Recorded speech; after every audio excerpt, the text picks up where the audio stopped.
أنت أم أم أبو ما رأينا فيهما مثل حسنك قط يا سيدي خير النبي താങ്കൾ ഞങ്ങളുടെ ഉമ്മയെക്കാളും ഉപ്പയെക്കാളും ഞങ്ങൾക്ക് വലുതാണ്. കാരണം നാളെ ഉമ്മമാര് തിരിഞ്ഞു നോക്കാത്ത സമയമാണത്. യൗമ യഫിറുൽ മർഉ മിൻ അഖീഹി വ ഉമ്മിഹി വ അബീഹി വ സാഹിബതിഹി വ ബനീഹി. നാളെ മഹ്ശറ വൻസഭയിലേക്ക് കൂട്ടം കൂട്ടമായി ആളുകൾ ഓരോന്ന് ചെല്ലുമ്പോ ഒരു ചാൺ മുകളിലുള്ള സൂര്യന്റെ ചൂടേറ്റ് വിയർത്തു കുളിക്കുമ്പോഴാണ് ഇന്ന് നമ്മൾക്ക് ഭക്ഷണം നൽകിയ വസ്ത്രം നൽകിയ ഉപ്പയെ കാണുന്നത്. ഉപ്പാ എന്നെ രക്ഷപ്പെടുത്തുമോ എന്ന് ചോദിക്കുമ്പോ എനിക്ക് പറ്റൂല, എനിക്ക് എന്റെ കാര്യം നോക്കാനുണ്ട്. ഉപ്പ പറയാൻ ഏതുപ്പ? ഇന്ന് ഫോൺ വേണമെന്ന് പറഞ്ഞപ്പോ ഫോൺ വാങ്ങിച്ചു തന്ന ഉപ്പ അവിടെ നിന്ന് പറയാൻ എനിക്ക് പറ്റൂല. പിന്നെയാണ് സ്വന്തം ഉമ്മയെ കാണുന്നത്. ഉമ്മ ഞാൻ വല്ലാതെ കഷ്ടപ്പാടിലാണുമ്മ, നിങ്ങളൊന്ന് സഹായിക്കുമോ? ഉമ്മ പറഞ്ഞു എനിക്കും പറ്റൂല മോനെ. നിങ്ങൾ ഉറങ്ങിയില്ലെങ്കിൽ ഉമ്മമാര് രാത്രി ഉറങ്ങാറില്ല. നിങ്ങൾ ഭക്ഷണം കഴിച്ചില്ലെങ്കിൽ ഉമ്മമാര് ഭക്ഷണം കഴിക്കാറില്ല. നിങ്ങളുടെ ഗർഭം ചുമന്നപ്പോഴാണ് ഉമ്മയുടെ സുന്ദരമായ മുഖത്തിന് ചുളിവ് വന്നത്, ഉമ്മയുടെ നടുവിന് വേദന വന്നത്, ഉമ്മയുടെ തല നരച്ചുപോയത് നിങ്ങൾക്ക് വേണ്ടിയിട്ടാണ്. നിങ്ങളെ ഓർത്ത് കരഞ്ഞിട്ടാണ് പാവപ്പെട്ട ഉമ്മയുടെ കണ്ണിൽ നിന്ന് കണ്ണുനീര് തീർന്ന് ഉമ്മയുടെ കാഴ്ചശക്തി നഷ്ടപ്പെട്ടു പോയത്. ആ പാവം ഉമ്മ ഇവിടെ എല്ലാം നിങ്ങൾക്ക് വേണ്ടി സമർപ്പിച്ച ഉമ്മ നാളെ മഹ്ശറയിലെത്തുമ്പോൾ പറയുന്നത്, പൊന്നുമോനെ നിന്നെ രക്ഷിക്കാനുള്ള സമയമല്ല ഇത്, നഫ്സി എനിക്കെന്റെ കാര്യം നോക്കാനുണ്ട്.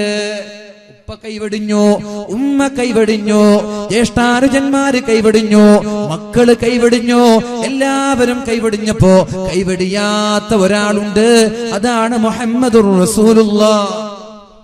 എല്ലാരും കൈവടിയും, ഒരാളും തിരിഞ്ഞു നോക്കൂല. ഉമ്മ ഉപ്പൊക്കെ കഴിഞ്ഞിട്ടാണ് ആദം നബിയുടെ അടുത്ത് പോ, ആദം നബിയെ ആദം ഉപ്പാപ്പ ഒന്ന് രക്ഷിക്കുമോ? എനിക്ക് പറ്റൂല. നൂഹ് നബിയെ ഒന്ന് രക്ഷപ്പെടുത്തുമോ? എനിക്ക് പറ്റൂല.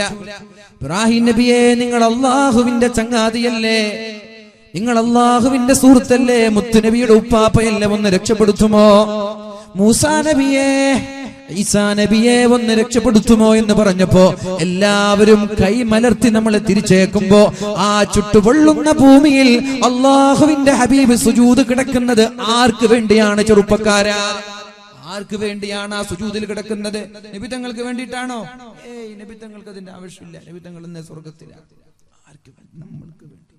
തിരിച്ചറിഞ്ഞുകൂടെ ഈ സ്നേഹം? വൺ വേ ആയിക്കൂടല്ലോ. ആ സ്നേഹം വൺ വേ ആണ്. ഇങ്ങോട്ടേ സ്നേഹിച്ചിട്ടുള്ളൂ, അങ്ങോട്ട് നമ്മൾ സ്നേഹിക്കുന്നില്ല.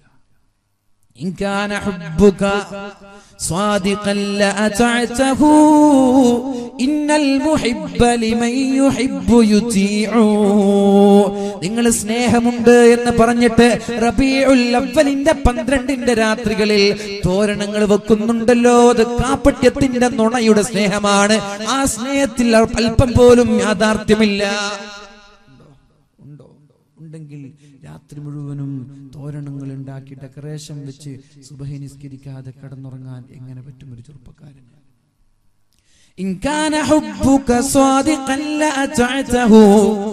നീ നിന്റെ ഹബീബിനോട് സ്നേഹമുണ്ട് എന്ന് പറഞ്ഞിട്ട് പുതുവസ്ത്രങ്ങൾ ധരിക്കുന്നുണ്ടെങ്കിൽ ആ റബീഉൽ അവ്വലിന്റെ 12 നിന്റെ ഫാൻസിന്റെ വലുപ്പം എങ്ങനെയാണ് ഞെരിയാണിക്ക് താഴെ പോകുന്നത്? എനിക്ക് അറിയാഞ്ഞിട്ടൊന്നല്ല, ഞെരിയാണിക്ക് മുകളിലാണ് മോഡൽ എന്ന് അറിയാഞ്ഞിട്ടല്ല ഞാൻ ചോദിക്കാണ്. എങ്ങനെയാണ് നിങ്ങളുടെ ഫാൻസിന്റെ വലിപ്പം ഞെരിയാണിക്ക് താഴെ എത്തുന്നത്? ചോദിക്കട്ടെ, ക്രോപ്പ് ചെയ്ത് നടക്കുന്നത് എങ്ങനെ? അള്ളാഹുവിന്റെ ഹബീബിന് ഇഷ്ടമില്ലാത്ത ഹെയർ സ്റ്റൈല്. ആരെ കണ്ടിട്ടാണ് ഇത് ചെയ്തത്? ആരാണിത് തുടക്കം കുറിച്ചത്? ആരാണ് ഈ മോഡൽ നിനക്ക് പഠിപ്പിച്ചു തന്നത്? നിന്റെ ഹെയർ സ്റ്റൈൽ ഉണ്ടല്ലോ, ഇവിടെ മാത്രം ക്രോപ്പ് ചെയ്ത് പൂവൻകോഴിയെ പോലെ നിന്റെ മുൻഭാഗത്ത് മാത്രം മുടി വെച്ച് നടക്കുന്ന ചെറുപ്പക്കാരാ, നീ നിന്റെ ഹബീബിനോട് സ്നേഹമുണ്ട് എന്ന് പറഞ്ഞാൽ അത് പച്ച നുണയാണ്, കല്ല് വെച്ച നുണയാണെന്ന് പറയാൻ ഞാൻ ഇവിടെ സന്നദ്ധത കാണിക്കുകയാണ്. നിന്റെ സ്നേഹം ആത്മാർത്ഥതയുള്ള സ്നേഹമല്ല, അത് കാപ്പട്യത്തിന്റെ ലക്ഷണങ്ങൾ കാണുന്നുണ്ട്. അത് കള്ളമാണ്, അത് നുണയാണ്, അത് വിശ്വസിക്കാൻ പറ്റൂല. നിനക്ക് നിന്റെ ഹബീബിനോട് യഥാർത്ഥ സ്നേഹമുണ്ടെങ്കിൽ നീ നിന്റെ ഹെയർ സ്റ്റൈൽ അങ്ങനെ ആക്കൂല. നിനക്ക് സ്നേഹം ആരാ? ക്രിസ്ത്യാനോ? ആരാ ഹെയർ സ്റ്റൈൽ ഉള്ളത്? ആരാ കളിക്കാരോ അവരെ പോലെ അവർക്ക് വേണ്ടിയിട്ടാണ് നീ ജീവിക്കുന്നത്. നിന്റെ ജീവിതം ഓൺലി നീ ചെലവഴിച്ച് നിന്റെ ഈ കളിക്കാർക്കും സിനിമക്കാർക്കും വേണ്ടിയിട്ട്. താടി എല്ലാ ചെറുപ്പക്കാർക്കും ഇന്ന് താടിയാണ്. ഉസ്താദുമാർ എത്ര കഷ്ടപ്പെട്ടിട്ടാ വേദ പറഞ്ഞ കൊണ്ടൊക്കെ താടി പഠിക്കരുതേ, താടി പഠിക്കരുതേ. ചെറുപ്പക്കാർക്കൊക്കെ ഇന്ന് താടിയാണ്. നിബിത്തങ്ങളോടുള്ള സ്നേഹം കൊണ്ടാണോ? ആണെന്ന് പറയാൻ പറ്റുമോ? ആ താടി നിബിത്തങ്ങളോടുള്ള സ്നേഹം കൊണ്ടാണെങ്കിൽ നിമിഷങ്ങൾ, ഓരോ നിമിഷങ്ങളും നിങ്ങൾക്ക് കൂലിയാണ്. ആ താടി അല്ലാതെ മറ്റുള്ള ആളുകളെ കണ്ടിട്ട് വെച്ചതാണെങ്കിൽ ഒന്നും കിട്ടൂല, ഒന്നും കിട്ടൂല. ഒരു പക്ഷേ കുറ്റമായിരിക്കും അതുകൊണ്ട് കിട്ടുക. അതുകൊണ്ട് എന്നെ ചെറുപ്പക്കാരാ, അല്ലാഹുവിന്റെ ഹബീബായ മുത്ത് റസൂലുള്ളാഹ് ആ ചുട്ടുപൊടുത്ത ആ ചെമ്പിന്റെ ഭൂമിയിൽ സുജൂദിൽ കിടക്കുന്നത് ആർക്കു വേണ്ടിയാണ്? ആർക്കു വേണ്ടിയാണ്? അല്ലാഹു പറയാണ്, നബിയെ തല ഉയർത്തണം. അല്ലാഹുവിന്റെ ഹബീബ് തല ഉയർത്തുമ്പോൾ പറയുന്നൊരു ഡിമാൻഡ് ഉണ്ട്. അല്ലാഹുവേ, ഞാൻ തല ഉയർത്തണമെങ്കിൽ എന്റെ സമുദായത്തിലെ ഒരാളും നരകത്തിൽ കിടക്കാൻ പാടില്ല. എന്റെ സമുദായത്തിലെ ഒരാളും നരകത്തിൽ കിടക്കാൻ പാടില്ല. അല്ലാഹു സമ്മതിക്കുകയാണ്. എന്നിട്ട് നബി തങ്ങൾ പറയുന്ന ഒരു വാക്കുണ്ട്, ഇല്ലാ മൻ ഹബസഹുൽ ഖുർആൻ. ഞാനങ്ങനെ അല്ലാഹുവിന്റെ സമ്മതത്തോടെ നരകത്തിൽ പോയി കൈപിടിച്ച് സ്വർഗത്തിലേക്ക് കൊണ്ടുപോകുമ്പോ പരിശുദ്ധ ഖുർആൻ ഓടി വന്ന് തടയും, നബിയെ ഇയാളെ കൊണ്ടുപോവാൻ പാടില്ല. ആലോചിക്കണം നമ്മൾ. അല്ലാഹുവിന്റെ ഹബീബ് പറയാൻ, ഞാൻ എന്റെ സമുദായത്തിലെ അവസാന അംഗത്തെയെങ്കിലും സ്വർഗത്തിലേക്ക് കൊണ്ടുപോവാൻ ഞാൻ പോകുമ്പോ അവിടേക്ക് പരിശുദ്ധ ഖുർആൻ കടന്നു വന്നിട്ട് തടയും. നബിയെ, ഞാൻ അനുവദിക്കൂല. ചില ആളുകളെ ഖുർആൻ തടയും, ഞാൻ അനുവദിക്കൂല. എന്തേ? ജീവിച്ചിരിക്കുന്ന സമയത്ത് പരിശുദ്ധ ഖുർആൻ എടുത്ത് ഓതാൻ സമയം കണ്ടെത്തിയിട്ടില്ല, ഖുർആനിനെ ആദരിച്ചിട്ടില്ല, ഖുർആനെ ബഹുമാനിച്ചിട്ടില്ല. ഖുർആനുമായി ബന്ധപ്പെട്ട വിഷയം ഇൻഷാ അല്ലാഹ് 27-ാം തീയതി നമ്മൾക്ക് വളരെ വിശാലമായി സംസാരിക്കാൻ തോന്നുന്നുണ്ട്. ഓൺലൈൻ നൽകുന്ന നമ്മുടെ ഫിദ ഖദർ സാഹിബ്. അപ്പൊ ആ ഒരു വിഷയം നമ്മൾ ശ്രദ്ധിക്കണം. അല്ലാഹു തൗഫീഖ് നൽകട്ടെ. ഞാൻ ചോദിക്കുന്നത്, അല്ലാഹുവിന്റെ ഹബീബ് സ്വർഗത്തിലേക്ക് കൊണ്ടുപോകാൻ വേണ്ടി നബിത്തങ്ങൾ പോകുമ്പോൾ നബിത്തങ്ങളെ പോലും ഖുർആൻ തടഞ്ഞു വെക്കുന്നതാണ്. ഇല്ലാ മൻ ഹബസഹുൽ ഖുർആൻ. ഖുർആൻ അല്ലാഹുവിന്റെ ഹബീബേ ഇവരെ നരകത്തിൽ നിന്ന് വിട്ടുതരൂല എന്ന് ചില ആളുകളെ കുറിച്ച് പറയുന്നുണ്ട്. അവരാരാണെന്നറിയുമോ? പരിശുദ്ധമായ ഖുർആൻ ബഹുമാനിക്കാത്തവർ, ഓതേണ്ടതുപോലെ ഓതാത്തവർ, പഠിക്കേണ്ടതുപോലെ പഠിക്കാത്തവർ. എന്തേ പഠിക്കാത്തത്? എന്റെ ഖുർആൻ പഠിക്കാത്തത്? ഇംഗ്ലീഷ് അറിയുന്നില്ലേ? ഹിന്ദി അറിയുന്നില്ല? കാസർഗോട്ടുകാർക്കൊക്കെ ഹിന്ദി അറിയാം, എന്താ അറബി പഠിക്കാത്തത്? ഇംഗ്ലീഷ് അറിയാലോ, എന്തേ അറബി പഠിക്കാത്തത്? ഞാൻ പഠിക്കാൻ അവസരമുണ്ടായിട്ടില്ല എന്ന എക്സ്ക്യൂസ് സ്വീകാര്യമല്ല, അത് ആക്സെപ്റ്റ് ചെയ്യുന്ന ഒരു കാരണമല്ല.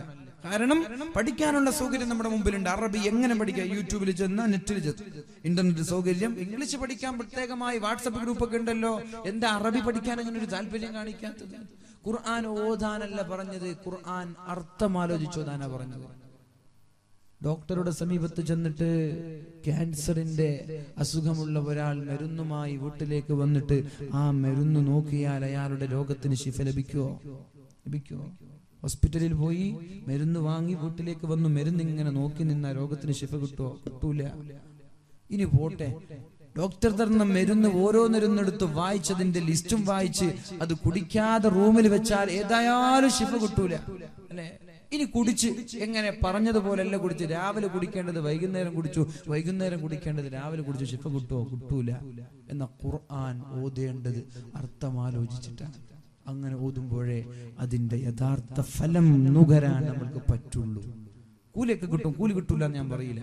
ഖുർആൻ അർത്ഥമറിയാതെ ഒരാൾ ഓതാണ്, അവർക്ക് കൂലി കിട്ടൂല എന്നൊന്നും ഞാൻ പറയില്ല. പക്ഷേ ഇങ്ങനൊരു ഹദീസ് കാണുന്നുണ്ട്,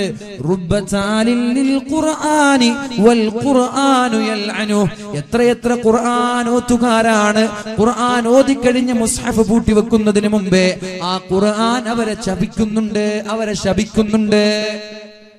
ആരെക്കുറിച്ചായി പറഞ്ഞത്? എത്ര ഖുർആൻ ഓതുകാരാണ്. പക്ഷേ മുസ്ഹഫ് ഓതി ഖുർആൻ ഓതി പൂട്ടി വെച്ച് എണീറ്റ് പോകുമ്പോ ആ ഖുർആൻ അയാളെ ശപിച്ചുകൊണ്ടിരിക്കുകയാണ്. അപ്പൊ ഇങ്ങനെയുള്ള ആളുകളെ സ്വർഗത്തിൽ നരകത്തിൽ നിന്ന് രക്ഷപ്പെടുത്താൻ ഖുർആൻ അനുവദിക്കൂല. ഖുർആൻ തടഞ്ഞാൽ അവരെ രക്ഷപ്പെടുത്താൻ ഞാൻ ശ്രമിക്കൂല, അവരെ ഞാൻ നരകത്തിൽ തന്നെ ഇട്ടേച്ചു ഞാൻ പോകുമെന്ന് പരിശുദ്ധ റസൂൽ. അല്ലാഹു നമ്മളെ കാക്കുമാറാവട്ടെ, അല്ലാഹു നമ്മെ കാക്കുമാറാവട്ടെ. അള്ളാഹുവിന്റെ ഹബീബ് സമുദായത്തിന് വേണ്ടിയാണ് ഓരോ സമയങ്ങളും നീക്കിവെച്ചത്. ഇനി ഒന്ന് പറയട്ടെ, അള്ളാഹുവിന്റെ ഹബീബായ റസൂലുള്ളാഹി സ്വല്ലല്ലാഹു അലൈഹി വസല്ലം പരിശുദ്ധമായ സൂറത്ത് ഇങ്ങനെ ഓതിക്കൊണ്ടിരിക്കുകയാണ്. മഹാനായ അബ്ദുല്ലാഹി ഇബ്നു അംർ ഇബ്നുൽ ആസ് റളിയല്ലാഹു അൻഹു പറയുന്ന സംഭവം, നബി തങ്ങൾ ഇങ്ങനെ ഖുർആൻ ഓതുകയാണ്. ഇബ്രാഹിം നബി അലൈഹിസ്സലാം തന്റെ സമുദായത്തെ കുറിച്ച് പറയുന്ന രംഗം ഖുർആനിൽ ഓതുന്നുണ്ട്. എന്താണ് ആയത്ത്? റബ്ബി ഇന്നഹുന്ന അളലന കസീറൻ മിനന്നാസ് فمن تبعني فإنه مني ومن عصاني فإنك غفور رحيم. മഹാനായ ഇബ്രാഹിം നബി തന്റെ സമുദായത്തോട് കാണിച്ച താല്പര്യം ആ ഒരു ആയത്ത് ഓതിയപ്പോഴാണ് അല്ലാഹുവിന്റെ ഹബീബ് കരയാൻ തുടങ്ങിയത്. ഇബ്രാഹിം നബി തന്റെ സമുദായത്തെ കുറിച്ച് പറയുന്ന രംഗം ഖുർആനിൽ ഓതിയിട്ട് നബി തങ്ങൾ കരയാൻ തുടങ്ങി. മഹാനായ ഈസാ നബി അലൈഹിസ്സലാം തന്റെ സമുദായവുമായി ബന്ധം വ്യക്തമാക്കുന്ന ആയത്തോതിയിട്ട് അല്ലാഹുവിന്റെ ഹബീബ് കരയാൻ തുടങ്ങി. എന്താണ് ഇബ്രാഹിം നബി തന്റെ സമുദായവുമായിട്ടുള്ള ബന്ധം വ്യക്തമാക്കുന്ന ആയത്തേത്? റബ്ബി ഇന്നഹുന്ന അളലന കസീറാ. അല്ലാഹുവേ, എന്റെ സമുദായത്തിലെ ഭൂരിഭാഗം ആളുകളും വഴിപിഴച്ചു പോയല്ലോ അല്ലാഹ്. ഇബ്രാഹിം നബി പറയാൻ, എന്റെ സമുദായത്തിലെ ഭൂരിഭാഗം ആളുകളും വഴിപിഴച്ചു പോയല്ലോ അല്ലാഹ്. ഫമൻ തബിഅനി ഫഇന്നഹു മിന്നി. ആരാണോ എന്നെ പിൻപറ്റുന്നത് അവന്റെ കൂടെ ഞാനുണ്ട്. നബി തങ്ങൾ അങ്ങനല്ല പറഞ്ഞത്, എന്നെ പിൻപറ്റിയ ആള് കൂടെ മാത്രമല്ല ഞാനുണ്ടെന്നല്ല നബി തങ്ങൾ പറഞ്ഞു. എന്നെ പിൻപറ്റിയാലും പിൻപറ്റിയില്ലെങ്കിലും നിങ്ങൾക്ക് വേണ്ടി വാദിക്കാൻ ഞാനുണ്ടാകും എന്നാണ് നബി തങ്ങൾ പറഞ്ഞത്. എന്നാൽ മഹാനായ ഇബ്രാഹിം നബി പറഞ്ഞത് അങ്ങനെയല്ല. ഫമാ തബിഅനി ഫഇന്നഹു മിന്നി. എന്നെ പിൻപറ്റുന്ന ആളുകൾ അവരുടെ കൂടെയാണ് ഞാൻ ഉണ്ടാവുക. എന്നാൽ വമൻ അസാനി ഫഇന്നക ഗഫൂറുർ റഹീം. എന്നോട് ധിക്കാരം കാണിച്ച ആളുകളെ ഞാൻ നിനക്ക് വിട്ടുതരികയാണല്ലാഹ്. നിന്റെ ചോയ്സാണ്. നിനക്ക് വേണമെങ്കിൽ ശിക്ഷിക്കാം, വേണമെങ്കിൽ അവർക്ക് പുറത്തു കൊടുക്കാം. ഇബ്രാഹിം നബി ഇങ്ങനെയാണ് സമുദായത്തെ കുറിച്ച് ഖുർആനിൽ അവതരിപ്പിക്കുന്ന രംഗം. ഇനി മഹാനായ ഈസാ നബി അലൈഹിസ്സലാമിന്റെ രംഗമെന്ത്?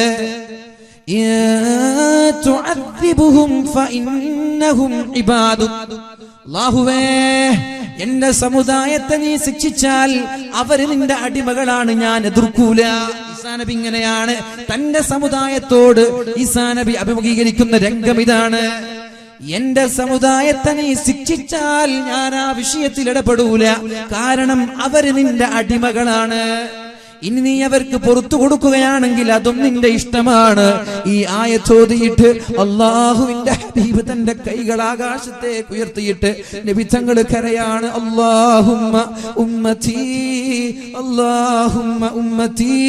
അല്ലാഹുവേ എന്റെ സമുദായം, അല്ലാഹുവേ എന്റെ സമുദായം എന്ന് പറഞ്ഞ് അല്ലാഹുവിന്റെ ഹബീബ് കരയാൻ തുടങ്ങി. അപ്പോഴാണ് അല്ലാഹു തആല ജിബ്രീൽ അലൈഹിസ്സലാമിനെ വിളിച്ചിട്ട് മുത്തു റസൂലിന്റെ സമീപത്തേക്ക് പറഞ്ഞേക്കുന്നത്, ജിബ്രീലേ, ഹബീബിനോട് ചോദിക്ക്, മുഹമ്മദിനോട് ചോദിക്ക്, എന്തിനാണ് കരയുന്നതെന്ന് ചോദിക്ക് എന്ന് നബി തങ്ങളോട് പറഞ്ഞപ്പോ, ജിബ്രീലിനോട് പറഞ്ഞപ്പോ മഹാനായ ജിബ്രീൽ അലൈഹിസ്സലാം നബി തങ്ങളുടെ സമീപത്തേക്ക് കടന്നു വരികയാണ്.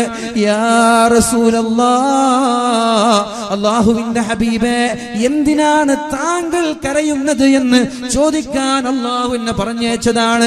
താങ്കൾ എന്തിനാണ് കരഞ്ഞത് എന്ന് അല്ലാഹുവിന്റെ ഹബീബിനോട് ചോദിച്ചപ്പോഴാണ് മുത്ത് റസൂലുള്ളാഹി സ്വല്ലല്ലാഹു അലൈഹി വസല്ലമ തങ്ങൾ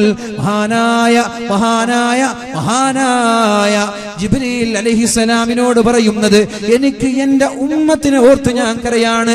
ഞാനിങ്ങനെ പറയില്ല, എന്നെ പിൻപറ്റിയ ആളുകളെ മാത്രം നീ രക്ഷപ്പെടുത്തിയാൽ പോരാ, അല്ലാഹുവേ എന്റെ സമുദായത്തെ മുഴുവനും നീ രക്ഷപ്പെടുത്തണേ എന്ന് മഹാനായ റസൂലുള്ളാഹി സ്വല്ലല്ലാഹു അലൈഹി വസല്ലമ തങ്ങൾ സമുദായത്തിന് വേണ്ടി കരഞ്ഞിട്ട് അല്ലാഹുവിലേക്ക് കൈയുയർത്തി ചോദിച്ചപ്പോഴാണ് ജിബ്രീൽ അലൈഹിസ്സലാം അല്ലാഹുവിന്റെ കോടതിയിലേക്ക് ചെല്ലുന്നത്. അല്ലാഹു ചോദിച്ചു, ജിബ്രീൽ, തങ്ങളുടെ പ്രശ്നം എന്താണ്? ബീവിന്റെ പ്രശ്നം എന്താണ്?